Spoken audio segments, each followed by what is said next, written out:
ఆప్కి అదాలత్లో freestyle music star Badshah మీద వేసిన నింద ఏంటంటే ఆయనొక పెద్ద అమాయకుడు.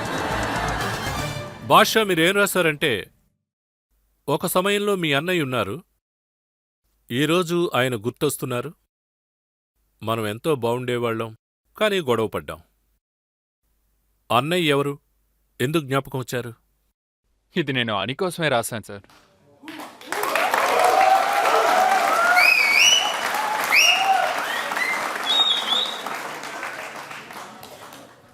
మీరు దారుణమైన ప్రశ్న అడిగారు. నేను అతని కోసమే రాశాను. మీరాయన గురించి ఇంకొంత రాశారు. ఒక గేమ్ క్రాక్ చేశారు, కొందరి వల్ల అది కుదరలేదు. అందరికీ తెలుసు సార్. ఎవరికోసం రాశానో అందరికీ తెలుసు. కానీ మీ ఇద్దరి మధ్య ఎంతో అన్యోన్య సంబంధం ఉంది. అయితే ఎందుకు ఆయన గురించి అలా రాశారు?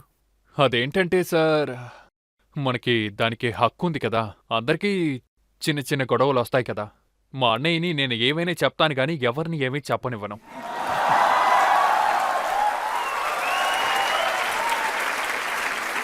మీరు మీ గురించి రోల్స్ రాయిస్ అని చెప్పుకున్నారు, కానీ ఆయన వేరే విధంగా చెప్పారు. ఇలాంటి కాంపిటీషన్స్ అంతా మేము జరుపుతానే ఉన్నాం. మ్యూజిక్ మాకు ఉన్న జానర్ అంతే. మాకున్న ఈ జానర్లో ఎప్పుడైనా ఇలా జరుగుతూ ఉంటుంది. ఒకవేళ ఇందులో ఇలాంటి గొడవలు లేకపోతే ఎలా బాగుంటుందో చెప్పండి. Eventually it is entertainment. అది కాకుండా పెద్దగా ఏం లేదు. ఇది నిజమో కాదో నేను తెలుసుకోవాలి. హనీ సింగ్ మీరు ఎంతో క్లోజ్ అని విన్నాను. హనీ సింగ్ పాట రాయడంలో మీకు నేర్పించారు, ర్యాప్ విషయంలో సాయం చేశారు. లేదు సార్, లేదా? ఇది నిజం కాదు. ఇది కొంచెం ఎక్కువ ఉంది. ఆ, సార్ అదేంటంటే, నేను అందరినీ అన్నయ్య అని చెప్పేయలేను. మేమిద్దరం కలిసే ఉన్నాం. అతనంటే నాకు చాలా ఇష్టం. అది కాకుండా అతని కోసం నేను పాట కూడా రాశాను. ఆయన నాకు రాయడం నేర్పించలేదు, రాయడం నాకే వచ్చు. అందుకే మేము కలిసాం. ఆయన కోసం నేను పాట కూడా రాశాను. అలాగే ఎన్నో మ్యూజిక్ కూడా చేశాం. మా జంట నిజంగానే అద్భుతంగా ఉంటుంది. నాకు ఆడించాలంటే ఇష్టం, అతనికి ఆడడం అంటే ఇష్టం.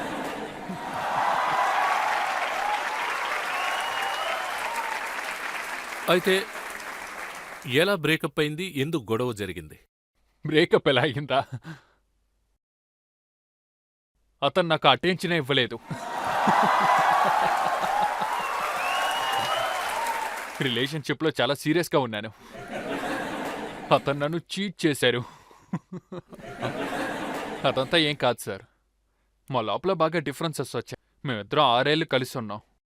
అతని కెరియర్ గ్రాఫ్ ఇంకోలా ఉంది, నా కెరియర్ గ్రాఫ్ ఇంకోలా ఉంది. ఎక్స్పెక్టేషన్స్ మిస్ మ్యాచ్ అయ్యిందంటే ఎంత గొప్పవారైనా విడిపోతారు. అదే జరిగింది. అది కాకుండా ఇంకేమీ లేదు. అయితే మీరు కెరీర్ ప్రారంభించినప్పుడు, మీరు పెద్ద స్టార్ అయినప్పుడు అతనికి అవకాశాలు దొరకలేదు. అప్పుడు మీరు ఆయనకి కొంత సహాయమైనా మీరు చేసుండాలి కదా, ఏమంటారు? యాక్చువల్లీ అతనికి నా అవసరం అక్కర్లేదు సార్. అతనిలోనే ఎన్నో టాలెంట్స్ ఉన్నాయి. మరి నేనెందుకు? ఒకసారి ఆయనకి ఒంట్లో బాలేదు, కొంచెం కొంచెంగా నయం అవుతూ ఉన్నారు. అప్పుడు మిర్చిప్ మ్యూజిక్ అవార్డ్స్ జరుగుతూ ఉంది. అప్పుడు నేను అతన్ని కలవడానికి వెళ్ళాను, కానీ అతనికి నన్ను కలవడానికి ఇష్టం లేదు. బాగా గుర్తుంది. ఆయన మీరెప్పుడు మీట్ అయ్యారు? యోయో హనీ సింగ్ ముందు ఒక బిజినెస్ మ్యాన్, తర్వాత ర్యాపర్ అయ్యాక మీరెలా చూశారు? ఇందులో ఏం తప్పుంది? మంచి విషయం కదా. అతను ఒక బిజినెస్ మ్యాన్, ర్యాపర్. అతనికి బిజినెస్ చేయడం చాలా వచ్చు. ప్రజలు కూడా అతన్ని చూసి నేర్చుకోవచ్చు. అయితే ఇంకో నింద ఉంది. ఏంటంటే, యూట్యూబ్లో మీకున్న వ్యూవర్స్ అంతా డబ్బిచ్చి పెట్టుకున్నవాళ్ళని. అదెలా? పాగల్ అనే సాంగ్కి 75 మిలియన్ పీపుల్స్ ఉన్నారన్నారు, కానీ యూట్యూబ్ దాన్ని యాక్సెప్ట్ చేయలేదు. ఇది మీరు డబ్బులిచ్చి వ్యూవర్స్ అందరినీ బాగా పెంచుకున్నారు. డబ్బులిచ్చాం సార్. గూగుల్ అడ్వైస్ కోసం మేము డబ్బులిచ్చాం. మేమేం తప్పు చేయలేదే. దానికి రిసిప్ట్ కూడా మా దగ్గర ఉంది. నేను గూగుల్ అడ్వైస్ యూజ్ చేశాను సార్. అది కూడా ఎందుకంటే నా పాటు ఒక ఇండియన్ పాటు వరల్డ్లో నంబర్ 1 అవుతుందంటే దానికోసం మేము గూగుల్ అడ్వైస్ యూజ్ చేసాం. ఇప్పుడంతా ప్రతి ఒక్కరూ ఇదే వాడుతున్నారు, కానీ బయట మాత్రం చెప్పుకోవట్లేదు. నేను చేసింది ఓపెన్గా చెప్తున్నాను.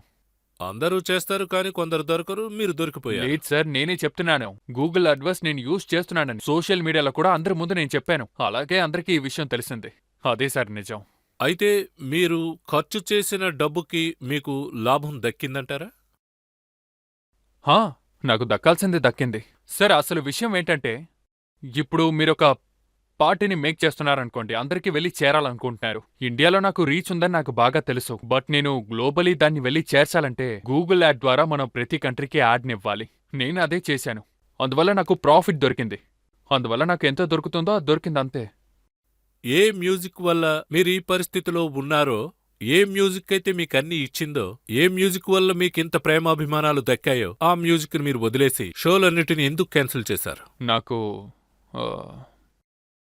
క్లినికల్ డిప్రెషన్ ఇంకా సివియర్ యాంగ్జైటీ డిసార్డర్ ఉంది. అందుకు నెల ట్రీట్మెంట్ తీసుకున్నా.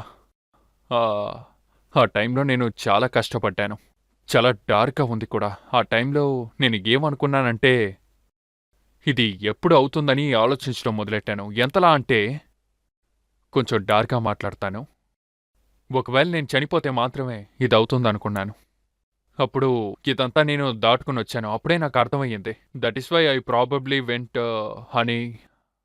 వాడు కూడా ఇలాంటి పరిస్థితిలోనే ఉన్నాడేమో నాకు గట్టిగా అనిపించింది. ఆ టైంలో నా మనసులో ఉన్న చాలా పెద్ద విషయం ఏంటంటే అమ్మా నాన్నలు పడే కష్టం ఇంకెవ్వరికీ రాకూడదని. అమ్మా నాన్నకి తెలిసినంత వరకు పిల్లలు చాలా ఆరోగ్యంగా ఉండాలంతే. అంతకన్నా వాళ్ళకేమీ అక్కర్లేదు. హిట్లు, ఫ్లాప్లు, కంబ్యాక్లు అంతే. ఇలాంటివన్నీ వాళ్ళకి అనవసరం. ఈ లోకంలో మనం పుట్టాం, ఇంకా చేస్తాం. మధ్యలో మనం సంతోషంగా జీవించాలి, గొప్పగా బతకాలి. కానీ ఈవెన్చువలీ ఏంటంటే హెల్త్ ఇంకా అమ్మా నాన్న తోడు, ఇంతకన్నా గొప్ప విషయం ఇంకేం లేదు. ఈ లోకంలోనే ఏమీ లేదు. నాకు కూడా దారుణమైన టైం ఉండేది, కానీ తప్పించుకున్నాను. నా డాక్టర్ నరేంద్ర పృథ్వీ. నేను ఇప్పుడు కూడా ఆయనతో మాట్లాడతాను.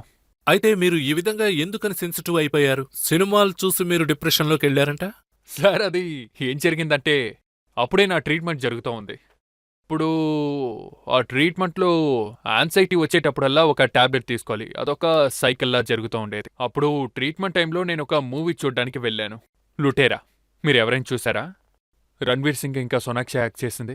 ఆ మూవీ చూసాక నాకు డిప్రెషన్ ఎక్కువైపోయింది, యాంగ్జైటీ అటాక్ వచ్చింది. అప్పుడు నేను ప్రతి మందులోనూ డబుల్ డోస్ తీసుకున్నా.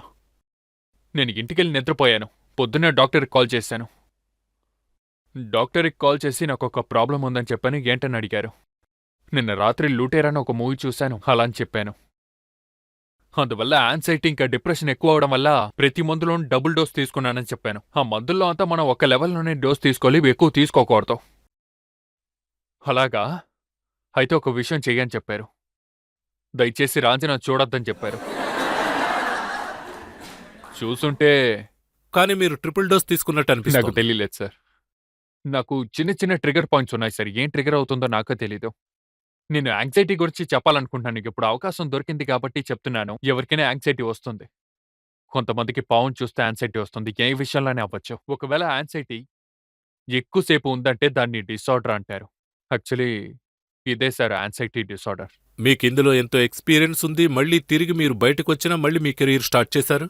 అయితే ఇన్ని సమస్యలున్నా ఎలా బయటపడాలన్న విషయం ఇప్పుడు యంగ్స్టర్స్కి చెప్పండి. దయచేసి మీరందరూ దీన్ని ఇగ్నోర్ చేయకండి. దయచేసి ఇగ్నోర్ చేయకండి. ఎందుకంటే పరిస్థితి దారుణంగా మారిపోతుంది. నేను నా డాక్టర్ దగ్గరికి వెళ్ళినప్పుడు అప్పుడు డాక్టర్ దగ్గర ప్రతి విషయం చెప్పాలనుకున్నాను.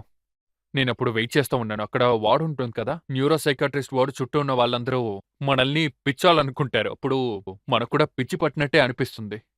అప్పుడు ఇంకా ఎక్కువ ట్రిగర్ అవుతుంది. నేను డాక్టర్కి ఎక్కువ చెప్తే డాక్టర్ కూడా వింటారనుకున్నాను నేను. అప్పుడు డాక్టర్ దగ్గరికి వెళ్ళి విషయాలంతా చెప్పడం మొదలెట్టాను. నేను చెప్పిన విషయం క్షణం కూడా వినలేదు. ఆయన నాకు మందులు రాసిచ్చేశారు. నాకు 3 నెలల తర్వాత సరి అయిన తర్వాత నేను డాక్టర్ దగ్గర అడిగాను, డాక్టర్ నాకు ఒక విషయం చెప్పండి. నేను మీ దగ్గర వచ్చినప్పుడు నేను మాట్లాడటం మీరెందుకు వినలేదు? ఎందుకు వినలేదని అడిగాను. అప్పుడు నువ్వు దారుణమైన సిచ్యువేషన్లో ఉన్నావు, మందు ఇవ్వలేదంటే నువ్వు పోయి ఉంటావని చెప్పారు. ఫస్ట్ కేసులోనే మెడికేషన్ అంతా ఇస్తారు. మన ప్రతి విషయానికి ట్రీట్మెంట్స్ ఉన్నాయి. ఎందుకంటే this is very important you to stay happy. సంతోషంగా ఉండడం చాలా ముఖ్యం. మిమ్మల్ని ఎవరు సంతోషపెడుతున్నారో వాళ్లతో పాటు ఉండండి. మీకు ఏది సంతోషం ఇస్తుందో ఆ విషయం చేయండి. అంతకన్నా గొప్ప విషయం ఇంకేం లేదు. ప్లీజ్, ఈ ఒక్క విషయం మాత్రమే మిమ్మల్ని అడుగుతున్నాను. ఇంకో విషయం, ఎప్పుడు డిప్రెషన్లో ఉన్నా డాక్టర్ దగ్గరికి వెళ్ళడానికి అవును, ఖచ్చితంగా. ఆలోచించకూడదు. ఖచ్చితంగా మీరు డిప్రెషన్లో ఉన్నప్పుడు హెల్ప్ తీసుకోండి, థెరపిస్ట్ని వెళ్ళి కలవండి. బాగా యూస్ అవుతుంది, మీకు బాగా యూస్ అవుతుంది.